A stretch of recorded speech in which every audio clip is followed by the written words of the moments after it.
Hello. Hope you guys are doing well. It's a lot that we've been going through this year. As people, we've been through a lot, man. 2020 is an interesting year. Um, but through it all, God is still real.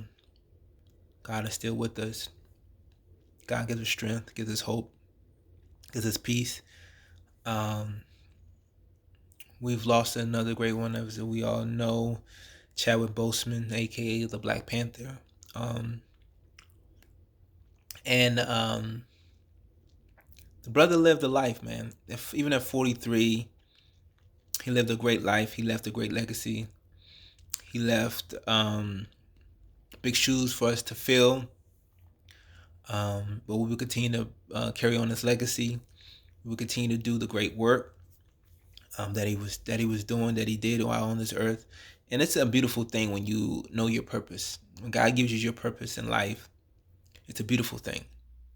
And I got a chance to experience that when God gave me my purpose in life. And it's interesting. Sometimes your purpose has nothing to do with you.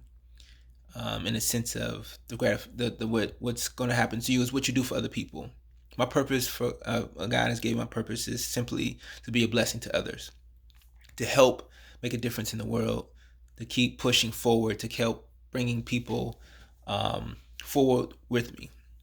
And so the key thing is to continue to do the work.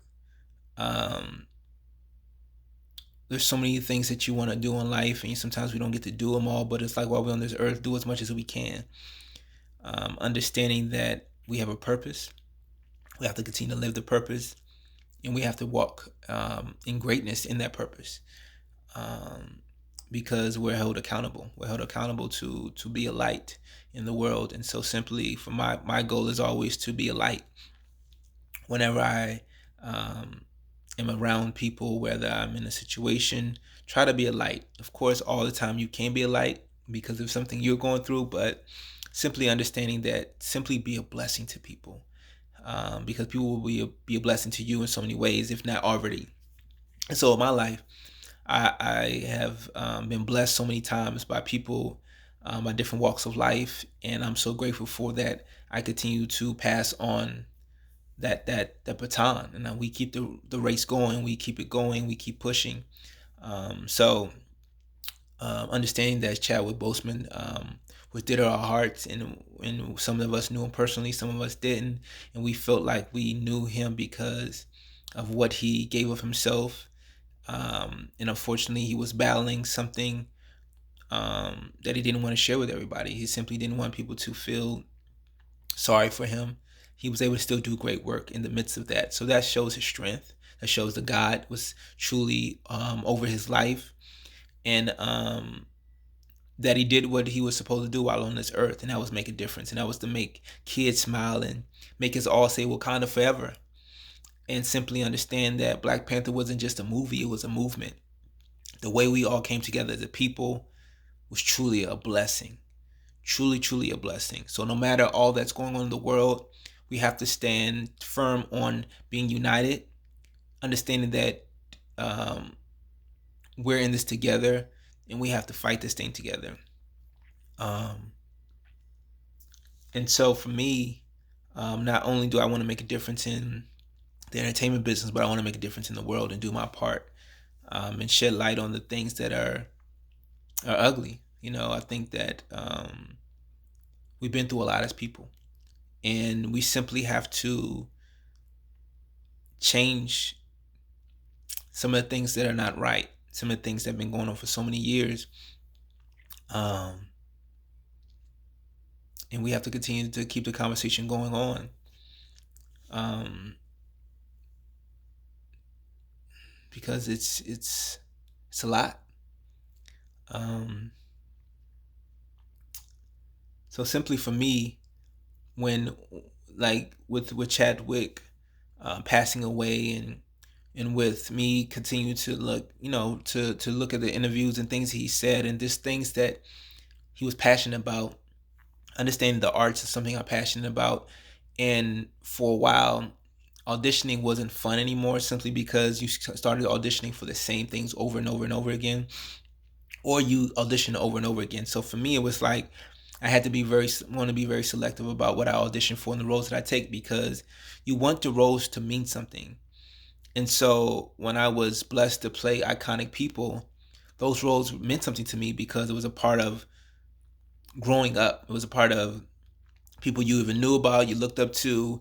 And so to play those iconic roles that I played was truly a blessing to me. So I could imagine what Chadwick felt when he was playing these iconic, roles that he portrayed, because you're portraying people, which is the hardest thing to do, because now there's someone that's gonna look at your performance and say, well, was that person convincing as this person? Did they do a good job? And that's a hard enough as itself to be an actor and making sure that you do a good job, but now to have pressure on you to portray a real life person. So but it gives you, when you do a good job, it gives you that encouragement, like I'm moving in the right direction. So the roles that he played were very beneficial to his legacy and beneficial to people that he represented and people that he was portraying, whether they're real or not.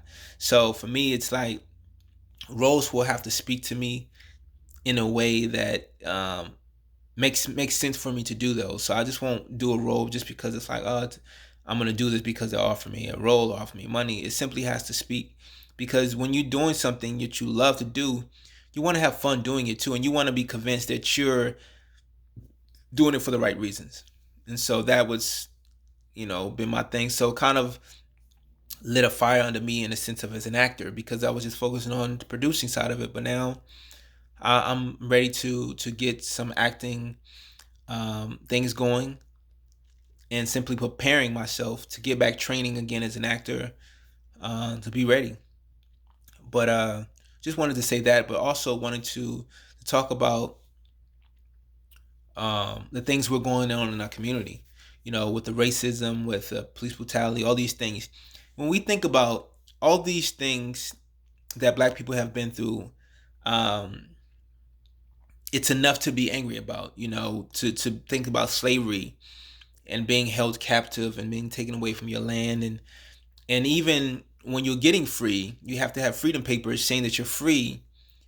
It's like we have to have freedom papers to say that we're free. And then it's still up to that person to decide, even after showing the freedom papers, if they want to let us go or not. They can still put us back in captivity. And so that was a thing to go through as people. And then even having the right to vote. When you had to fight for the right to vote, and then even women not getting the right to vote until after, some years later, understanding how important voting is the reason why your votes didn't matter, because you weren't allowed to vote. So you weren't allowed to vote, your vote wasn't counted for. So all these laws and all these things were made, and it had nothing to do with African Americans. It was not to benefit you in those sense. So now that we're able to vote and we're not voting, we're once again repeating history, because we have this mindset of voting is not going to, my vote's not going to change anything. My vote's whatever. And then you don't vote, or you're not enlightened or educated enough to go and vote. Your vote doesn't count because you didn't vote. You have to make your vote count. And even if it's like you're not a Democrat or Republican, but understand, so you have to change. If you want to change, you can't say I want the things to change, but then not be a part of the change. You have to change with the times. You have to figure out where you stand on the left side, the right side. And you can't complain about something that you're not helping to make a difference in. If you're not voting, then you can't complain about who's the president or what the president's doing or whatever it may be, because you didn't vote. You have to find a way to use your vote, to use your power, whatever else that you're able to do to help make change. The things that are happening now to African Americans being killed by cops, it's nothing new. It's stuff that was going on back in the 60s, 70s, where you, at a certain point at the time when it was dark, if you were in this city, it's lights out for you. whether it be the cops, whether it be the people in the city. You could be hung, you could be shot, all these things, burned. So it was for years this has been happening. Now it's being televised. Now we're seeing this. Now there is no justification. But when someone's been privileged for so long, it becomes a part of the nature. Can you really fault someone who was raised as a racist? That's all they know. They can help. You can help them change their mind, but they gotta want to change it. But think about it, if you've been fed something for so long, you start to love it. It starts to become you. If someone tells you for 5 years, 6 years straight that you're not ugly, mean that you're ugly, that you're not beautiful enough, that you're just that, you start believing those things because it's fed into your spirit. So when it comes to racism, some of these things is fed into people's spirit to where it's a part of who they are. They're not necessarily trying to be, but it's what they're taught to be. So now they have to be reprogrammed to not think that way. And I mean, I've said this before. I think I said I would respect somebody more if they said they were racism than to be a closeted racist, and not own it. Because it's one thing to admit that you are, but then it's another thing to find out why you are that way. If you say, yeah, I'm racist, but why are you that way? Because this is how I was raised. I was taught that whites were above any other color. That's their truth. Now, is that right? No, but it's their truth. But now it's a conversation. Okay, how do you get past that? How do you now, you know that it's 2020. How do we get past that? How do we get past of you looking at me as a black man and not treating me as an equal? Why does that have to be beneath you? Why can't we be equal? I know this land wasn't built for us to be equal, but why not us change that? And until we get to that point of conversation to understand why, we'll constantly be seeing what we're seeing. Where you go in schools, and depending on what type of school it is, it may not teach a black person the black culture. It will teach them enough, but it won't tell them about the lynching. It won't tell them about Emmett Till being killed, being pretty much burnt to, because he whistled at a white woman. It won't tell those certain things.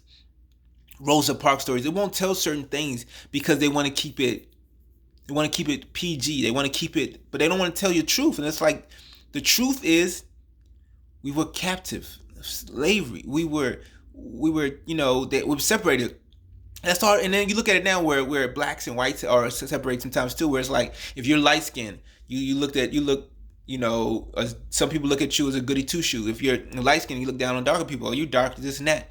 Because during slavery, the lighter skinned slaves were in the house. They call them the house Negroes, and the darker ones were in the field. And there was already that separation. So we've been separated in those instances from the beginning. And now it's programmed in our mind. When we look at a person, oh, they dark, oh, they do dark. And we talk about each other.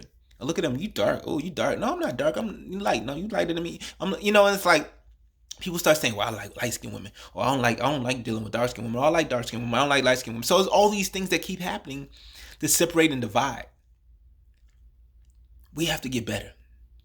We have to continue the conversation going, especially even at black men, because you get to the point to where you don't even know what to tell your sons anymore. And I'm not, like I said, I'm fearful. I don't want to put the fear, give somebody that power to have fear over me.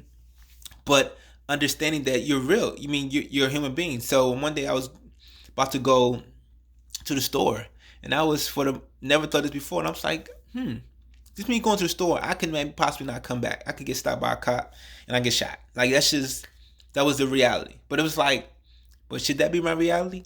For me, my mindset is, if I get stopped by a cop and if whatever may happen, I'm gonna comply. I'm gonna comply with what they're saying. My all windows are down, hands are out, license registration is already in plain sight, so I can just grab it, whatever. But everyone's mindset is not that way, because they're at a point to where they're angry. They don't want to give them authority. They're not thinking about, let me just get home. They're simply like, I'm fed up. We're being killed in the streets. I don't know if this is my day to go. Whatever. And it's just, that's what's put out there. But in forefront of our minds, like, we need to get home. We need to get home to our kids, to our family. We have to make it from A to B.